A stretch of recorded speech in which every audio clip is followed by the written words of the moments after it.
Today I would like to tell you about a free way to relieve stress, produce better academic performance, improve your health, and become more coordinated in general. Now I'm not talking about yoga or walking. Now I'm definitely not talking about chocolate. Today I'm talking about juggling. Juggling is an activity which makes people think about vastly different things, from goofy people in multicolored suits to Egyptian priestesses, from flaming torches to school schedules. But who can juggle? What exactly is juggling? When and where was juggling found and created? Why do people juggle? And finally, how do you juggle? These are all good questions which I will be answering in today's speech. So first off, who can juggle? The answer to that is everyone. Okay, almost everyone. Alright, second point, what really is juggling? Juggling is defined by the Merriam-Webster's online dictionary as to keep several objects in motion in the air at the same time by repeatedly throwing and catching them. I usually bend this more. The Internet Jugglers database also informs us that it has to be O greater than H. The number of objects must be greater than the number of hands. That was not supposed to happen. Do they need more spray adhesive? No, it's just the felt. It's just bent in the middle there. I just have to bend it extra to bend it back before I start. So, a number of objects must be greater than the number of hands, which means that this is not juggling. However, this or this is. Next off, when and where was juggling created? Contrary to common belief, juggling has been around much longer than blue and red checkered suits. However, the question is, where was it found and created? The answer is, well, we don't really know. However, we do know that juggling is very, very old. The first depiction of juggling we have found is in the walls of one of the Beni Hassan tombs here in central Egypt. These tombs have been dated back to the 11th dynasty, which in our modern calculations is from 1980 to 1780 BC. So these are the actual tombs with the first two depictions of juggling. And this is the actual wall with the first jugglers on it. Now please forgive the quality. As I stated, this wall is about 4,000 years old.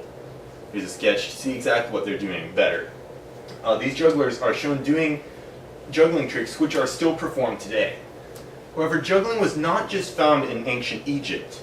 Historian Marco Truzzi states, quote, evidence for the art of juggling has been found in the ancient civilizations of Egypt, India, China, Japan, and Iraq, and even in the Aztec and North American Indian civilizations, end quote. Truzzi also states that juggling was found in the Pacific Islands by Captain Cook's crew. However, I would suggest that juggling was first created before Noah's Ark, and then carried onto the Ark, and then dispersed throughout the rest of the world. This would make juggling about more than 4,500 years old. But due to time restraints, I will not be able to go into my reasons for why I think that it was created before the Ark. But regardless of how it was created, we do know that it was picked up by court jesters, and then by circus performance artists, and then by the general public. In fact, modern jugglers look a lot more like this Studley stud than like clowns. Now, before we do anything, an obvious question about anything is, why? Why do people juggle? Well, a scientific study was done in 2004 by the Regensburg University of Germany, which showed that juggling increases the gray matter, the nerve cells which hold and process information, in your brain, in these areas involved in motion and visual detection. This means that juggling grows your brain to be able to help you see moving objects clearer, react to them faster, and just have better coordination in general. I can totally attest to this. Another scientific study done in 2009 by the University of Oxford shows that juggling not only increases the gray matter in your brain, but also the white matter, which is the nerve cells which send information throughout your brain, by as much as 5%. This means that jugglers are able to think faster than non-jugglers. Many other benefits of juggling have been noticed. Juggling helps produce better academic performance, helps you be more relaxed, more focused, and better able to concentrate.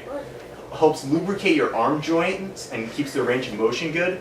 Helps in hand-eye coordination, fighting addictions, and preventing Alzheimer's. Juggling's also been helped in ambidexterity because you're using your hands nearly equally. It also helps you learn that failure is not always all that bad. So now, before you go running off to juggling lessons, let me first save you some time and money by first showing you how to juggle. The basic technique that I'll be showing you today is the 3-ball cascade. It's the standard juggling pattern from which you can go off into various other tricks. So the first step in learning that is, go figure, start with just one ball. Step 1, go like this. Very easy. Second step, now limit the height of your throw so it always comes up to about eye level. It's fine if it goes a little bit higher or lower, just as long as it's in this general area. Next, throw the balls between your hands while keeping that consistent head height. Congratulations, you now know the first step in learning how to juggle. Do not advance to step 2 until you've mastered step 1. Step 2, now you can pick up a second ball. Do step 1 again, tossing the balls to your other hand, except now you'll see you have another ball in your hand that you need to get rid of.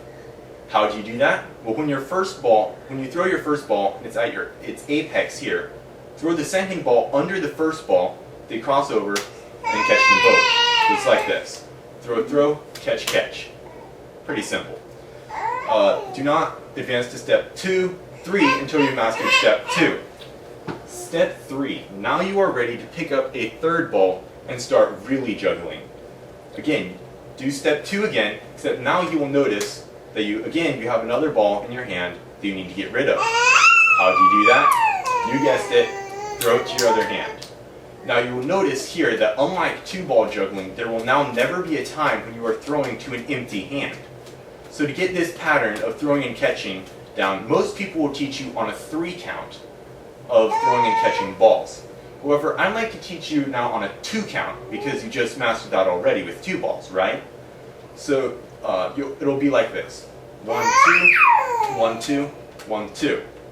Should be, again, pretty simple, but do not be surprised if you don't get it on your first or even 10th try. The rule here is practice, practice, practice. So once you get the 2 count down, you can advance onto 3, 4, 5, etc. And then even without counting at all. Congratulations, now you know how to juggle the 3-ball cascade. Then from here, you can go off to various juggling tricks like over the top, hand held over the top, under the arm, that was not supposed to happen, under the leg, under the other leg, behind the back, you can even bounce it off your knee, or just roll it down your back.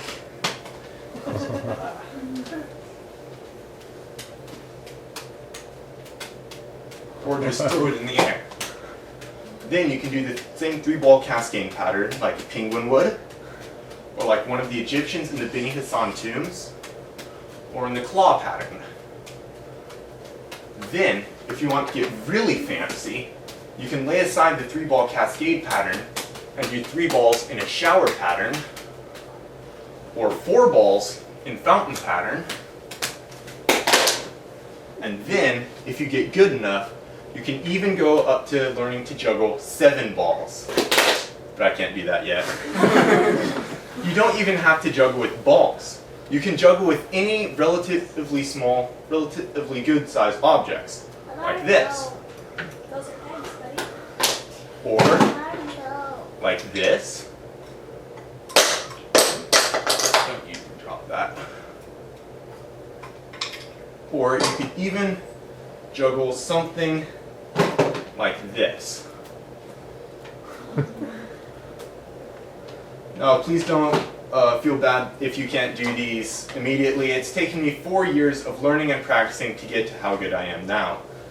So now we've come to the end of our 6 major points: who, what, when, where, why, and how.